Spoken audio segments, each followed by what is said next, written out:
कहते हैं सर्दी की आखिरी रात सबसे खतरनाक होती है क्योंकि उस रात ठंड नहीं जमती, रूहें जमती हैं। और जिस गांव में ये कहानी हुई वहां आज भी सूरज डूबते ही लोग दरवाजे बंद कर देते हैं। ये कहानी है राजगढ़ की। पहाड़ों के बीच बसा एक छोटा शांत सा गांव। दिसंबर की रातें इतनी ठंडी कि सांस बाहर निकले तो धुआं बने। गांव में एक अजीब डर था। सर्दी की आखिरी रात को बाहर मत निकलना। उस दिन बर्फ में पैर नहीं, परछाइयां फिसलती हैं। और इस गांव में रहती थी 18 साल की सिया, हंसमुख लेकिन थोड़ी जिद्दी। उस रात सिया के बाबा बार बार कह रहे थे, सिया, आज 12 बजे से पहले सो जाना, कभी बाहर मत निकलना, वरना वो तुम्हें देख लेगी। सिया हंस देती, बाबा, ये सब डरावनी बातें मत किया करो। लेकिन बाबा की आंखों में सच्चा डर था। सालों पहले गांव में बर्फ वाली औरत की कहानी फैली थी। कहते हैं वो अपना रात के 11:45 हुए। हवा घर की खिड़कियों को हिला रही थी।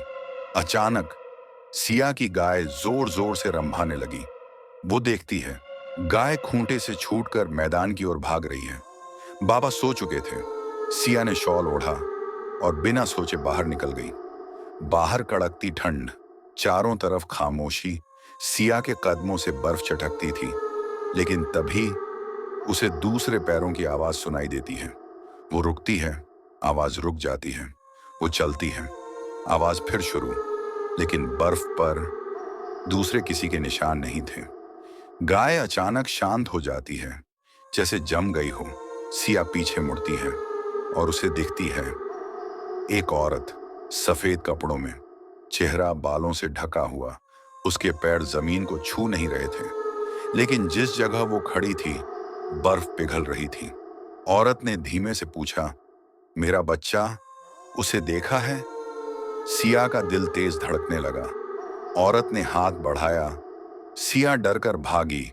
गांव की गलियों में बर्फ में फिसलती हुई, पीछे वही चुन्नी में लिपटी औरत, हवा में तैरती हुई, और उसके साथ एक ठंडी रोती हुई आवाज। एक मोड़ पर सिया रुकती है। गांव के सारे दरवाजे बंद थे, कोई नहीं खोल रहा था। औरत फिर सामने आ जाती है। वो कहती है, तुम्हारे बाबा ने मेरा बच्चा छुपाया था, मुझे वापस चाहिए। तभी पीछे से बाबा चिल्लाते हैं, रुको। उनके हाथ में एक पुराना ताबीज था, वही ताबीज जो उन्होंने उस बच्चे को पहनाया था। बाबा बोले, तेरा बच्चा अब बड़ा हो चुका है और इस गांव में ही रहता है। औरत कुछ पल को शांत होती है, फिर धुंध में बदलकर गायब हो जाती है। बाबा सिया को घर ले जाते कहते हैं, वो हर साल इसी रात आती है अपने बच्चे को ढूंढने। सिया पूछती है, क्या वो फिर आएगी? बाबा धीरे से बोले, जब तक सर्दियां रहेंगी वो भी रहेगी। और तभी खिड़की अपने आप खुल जाती है और अंदर एक हड्डी जमा देने वाली ठंडी हवा आती है।